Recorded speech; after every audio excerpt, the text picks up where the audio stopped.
boa tarde. Dia Nacional de Combate ao Câncer. A data será celebrada neste sábado para sensibilizar a população sobre prevenção e a importância do diagnóstico precoce da doença.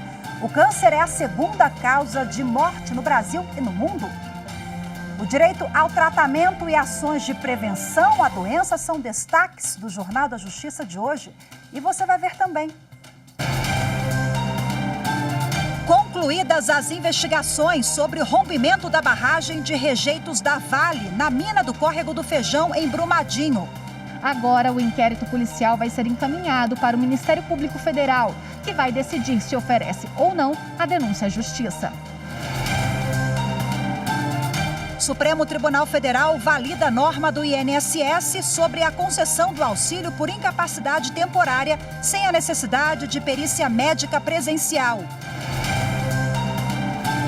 E ainda na reportagem especial sobre os 130 anos do STF na era da República, como o Supremo caminha para se tornar a primeira corte 100% digital do mundo. O Supremo Tribunal Federal caminha a passos largos para se tornar a primeira corte constitucional do globo, 100% digital.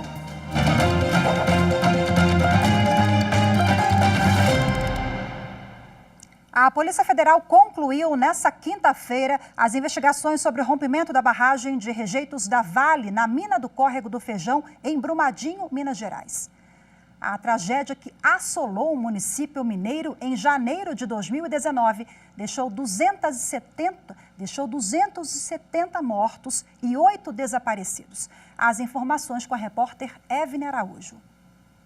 19 pessoas, entre consultores, engenheiros, gerentes e diretores, foram indiciadas por homicídio doloso, duplamente qualificado, pelo emprego de meio que resultou em perigo comum e dificultou a defesa das vítimas.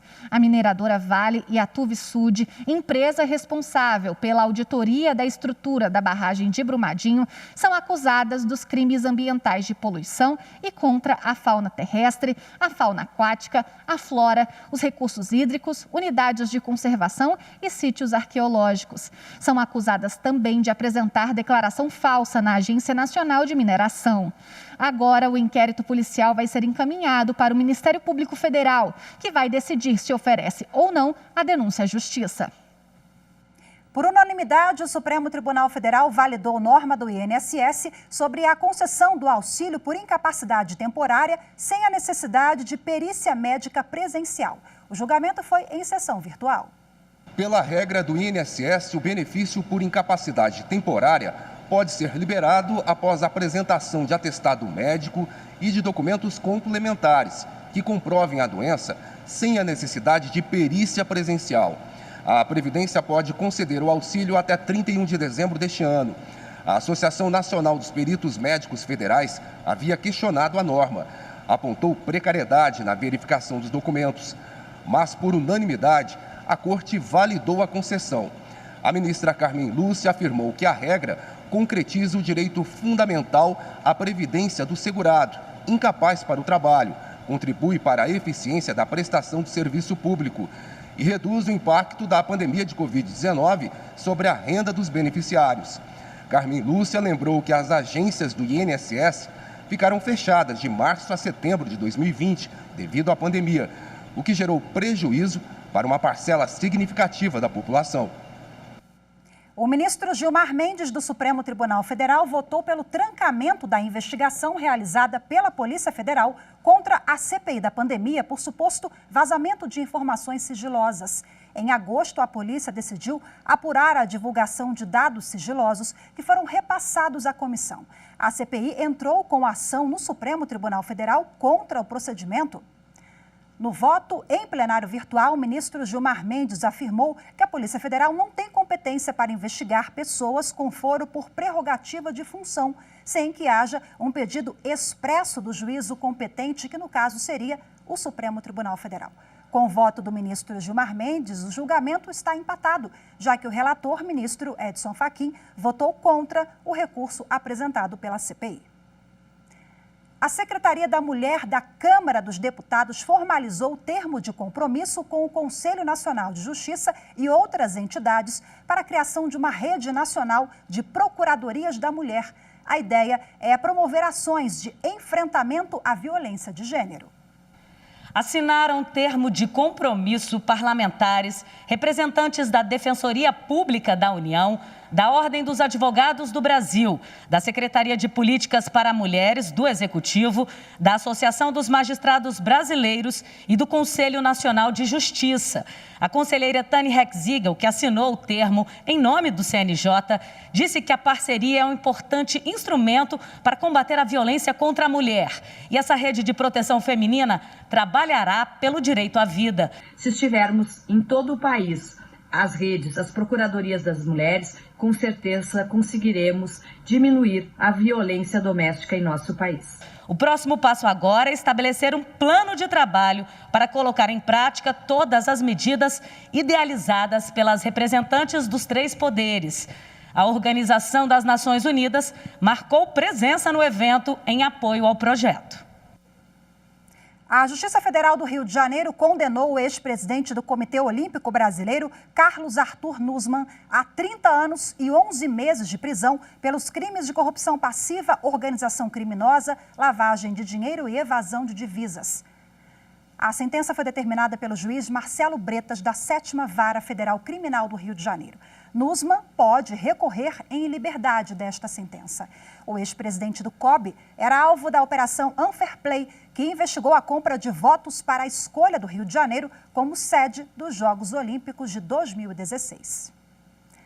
E você vai ver a seguir Dia Nacional de Combate ao Câncer. Vamos falar sobre prevenção. Os detalhes daqui a pouquinho. Volto já.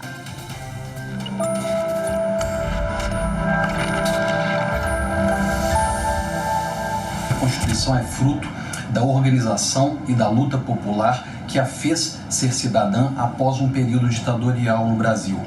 Em razão disso, é fundamental para sua materialização que o povo se mantenha permanentemente organizado e articulado.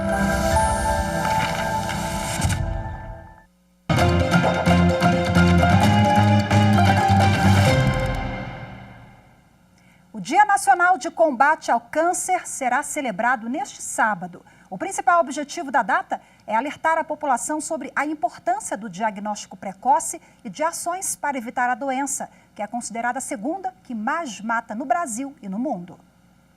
Lina é esteticista e trabalha com reconstrução de seios de mulheres que tiveram câncer de mama. No ano passado, ela também foi diagnosticada com a doença e iniciou o tratamento. Hoje, Lina está curada graças ao diagnóstico precoce.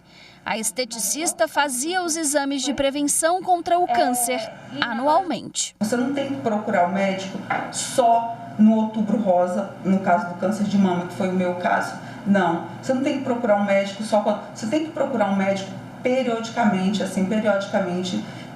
dar essa atenção, né, para evitar algo pior, né? Porque quando um câncer vem, quando acontece uma metástase, é porque realmente a pessoa não estava ligando muito para si e aí não estava cuidando e acaba piorando, né? O Dia Nacional de Combate ao Câncer, celebrado neste sábado, foi criado em dezembro de 1988, exatamente para alertar a população sobre a importância do diagnóstico precoce, independentemente do tipo de câncer.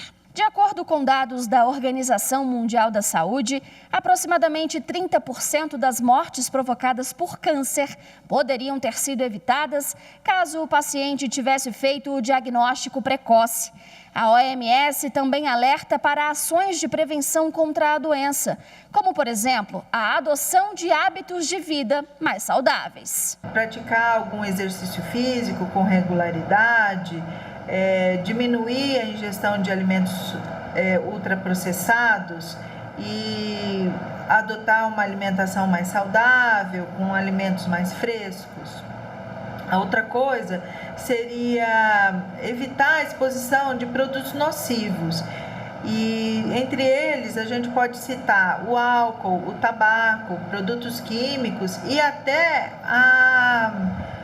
o sol, né? A radiação ultravioleta, que tem sido assim muito prejudicial. Nesta semana, o governo federal sancionou um projeto de lei que institui o Estatuto da Pessoa com Câncer e torna obrigatório o atendimento integral à saúde do paciente no Sistema Único de Saúde.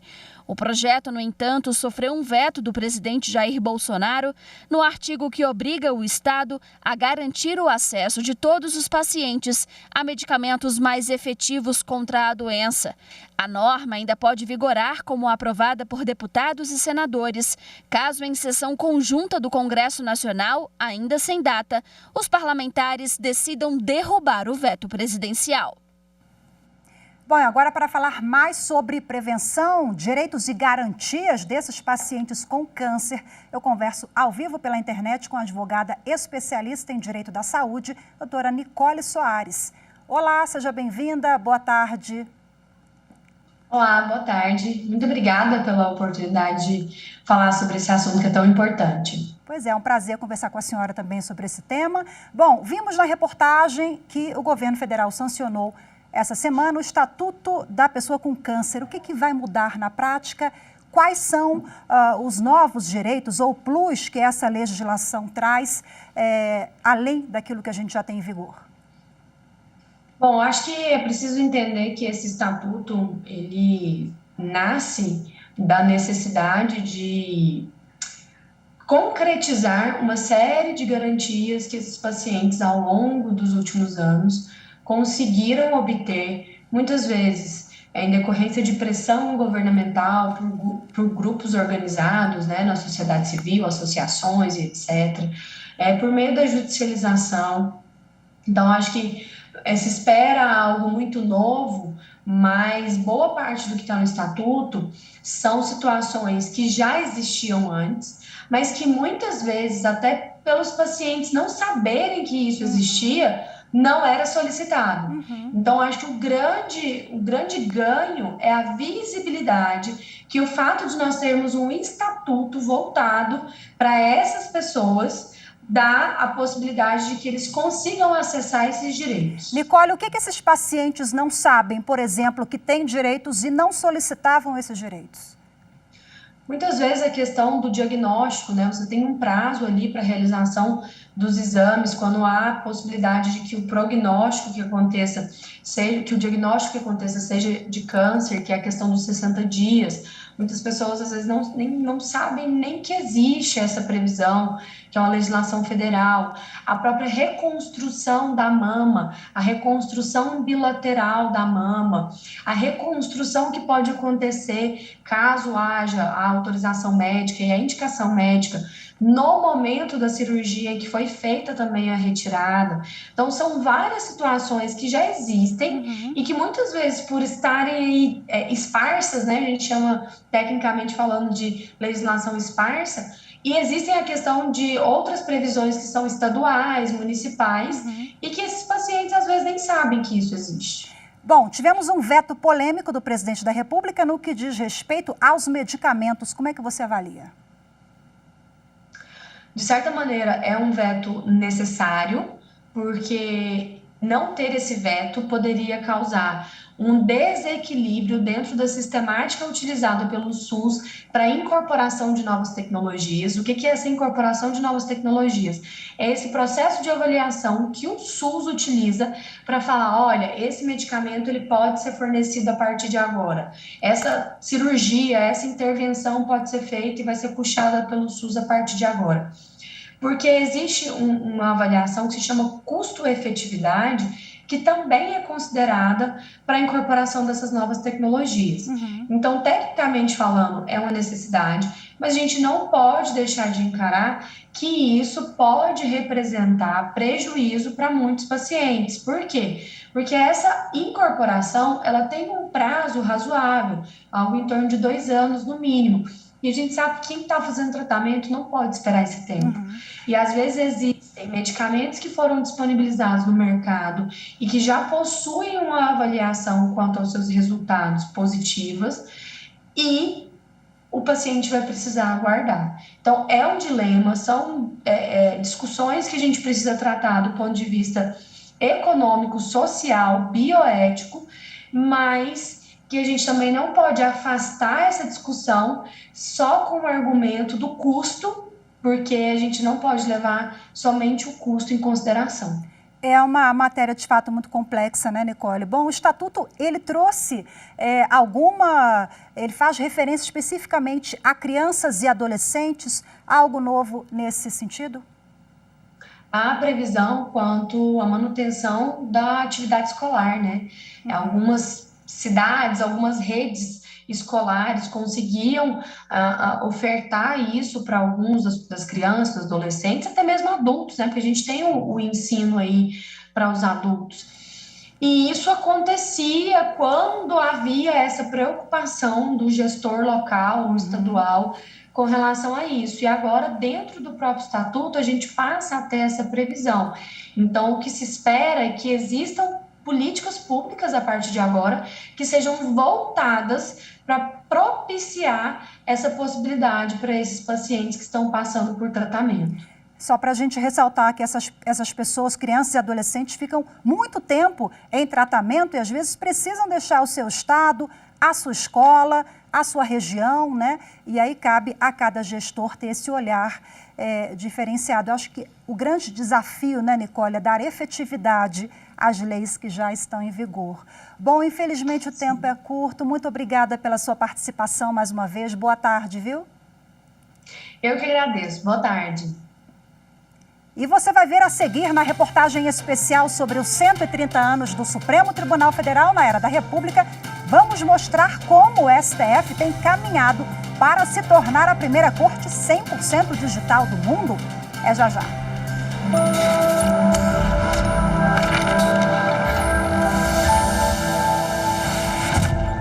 Qual a importância da nossa Constituição Federal?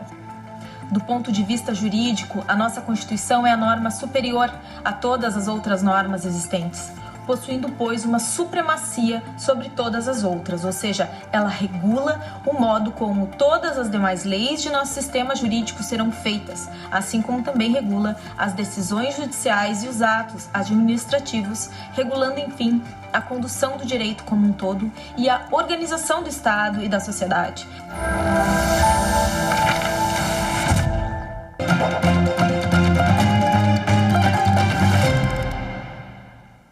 A primeira sessão do Superior Tribunal de Justiça decidiu que juros remuneratórios sobre empréstimo compulsório de energia incidem só até a Assembleia Geral da Eletrobras.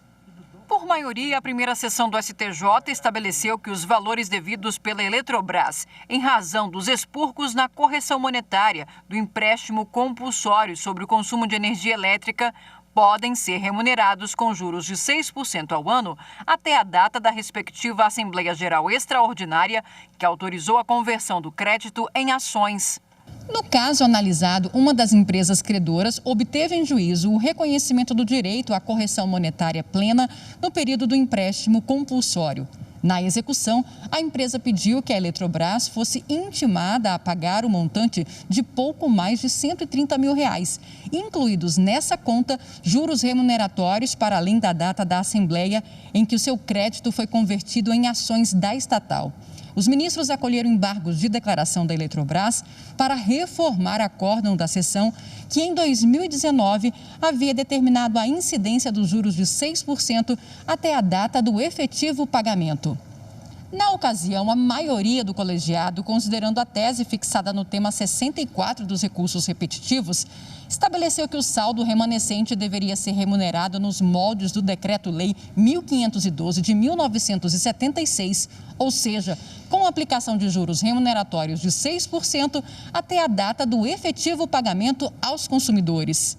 Contudo, o autor do voto que prevaleceu nesse novo julgamento, o ministro Sérgio Kukina, entendeu que a tese do repetitivo não impõe a conclusão de que os juros remuneratórios previstos no decreto-lei devam acompanhar a restituição do empréstimo compulsório relativamente aos valores convertidos em ações, como na hipótese dos autos, para além da data da respectiva Assembleia Geral Extraordinária, no caso em julgamento, realizada em 30 de junho de 2005. A partir dessa data, explicou o ministro, o montante deve ser acompanhado apenas dos débitos reconhecidos judicialmente, correção monetária e juros de mora, sendo os moratórios a partir da citação. O Supremo Tribunal Federal caminha a passos largos para se tornar a primeira corte do mundo 100% digital. Veja na reportagem especial dos 130 anos do STF na era da República a evolução tecnológica que tem tornado cada vez mais célere a justiça brasileira.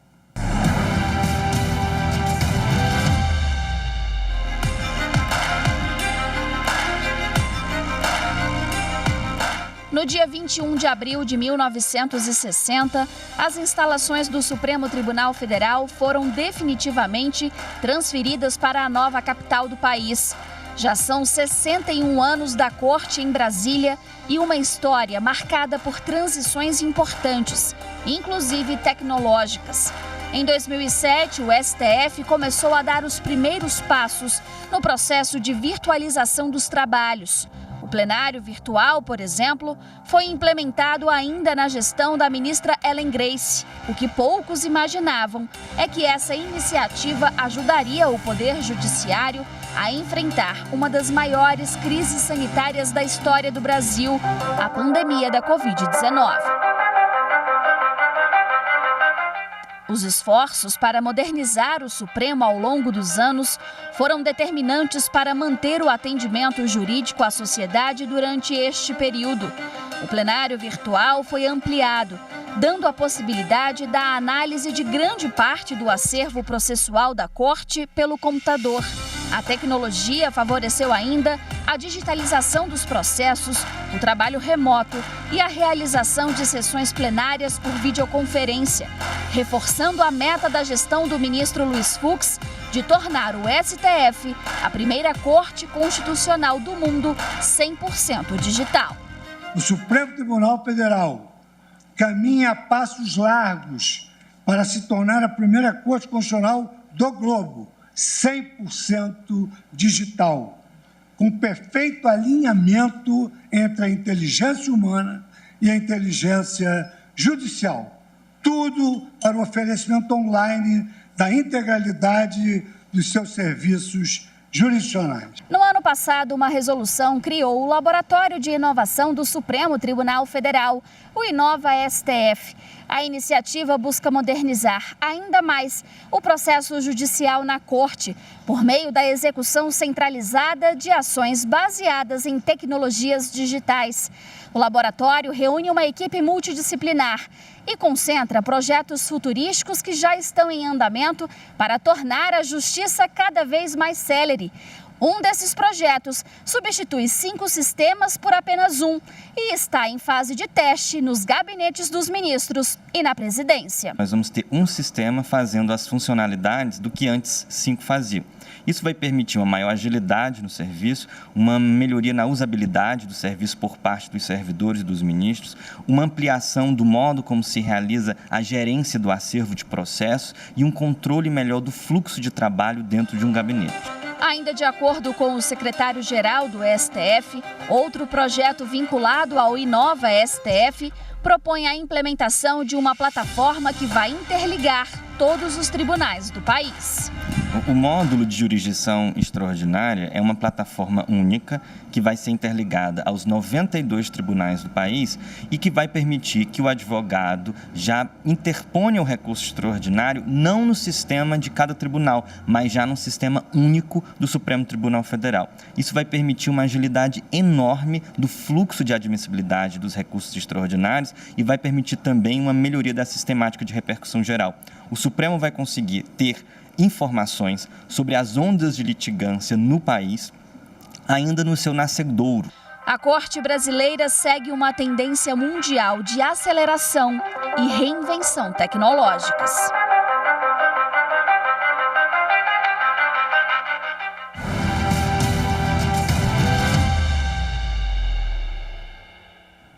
E hoje ficamos por aqui. Muito obrigada pela sua companhia. Uma excelente tarde, ótimo fim de semana e até segunda-feira. Tchau, tchau.